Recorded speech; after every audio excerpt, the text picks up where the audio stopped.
You've read all the books, Atomic Habits, The Subtle Art, Think and Grow Rich, and yet your life still sucks. Why? Because reading isn't changing you.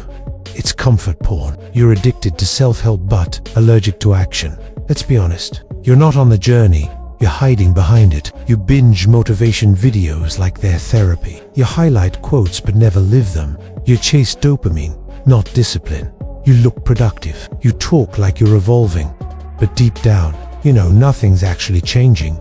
Because reading isn't transformation. It's procrastination in disguise. Here's the first hard truth. You're building a self-help version of yourself. Not a better you, just a smarter mask.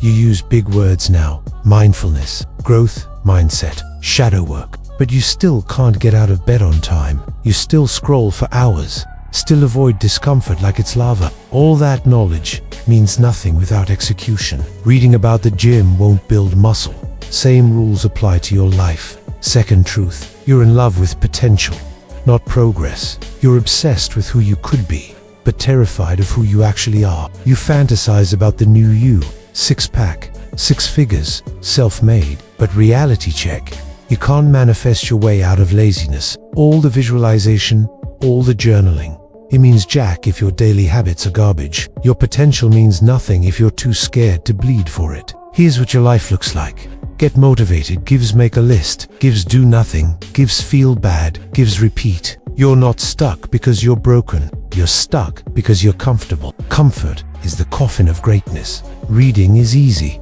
Podcasts are easy. Quotes are easy. You know what's hard? Doing the one uncomfortable thing your gut keeps whispering about. That conversation, that decision, that habit, and you keep avoiding it like your future depends on it. Because it does. So what now? Here's the shift. Stop consuming. Start committing. Pick one idea from all those books, just one, and bleed for it for 30 days. No new books, no more just uncomfortable, boring, relentless action. Do it when you're tired. Do it when you feel fake. Do it when it sucks. That's how transformation starts, with one small decision you actually honor. Not 10 more things you plan to start Monday. You're not lacking knowledge, you're lacking nerve. And no book is going to save you from that. You want to stop being a loser?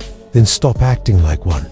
Close this video. Don't watch the next. Go do the one thing you've been avoiding right now, or keep pretending your life is changing. Your choice.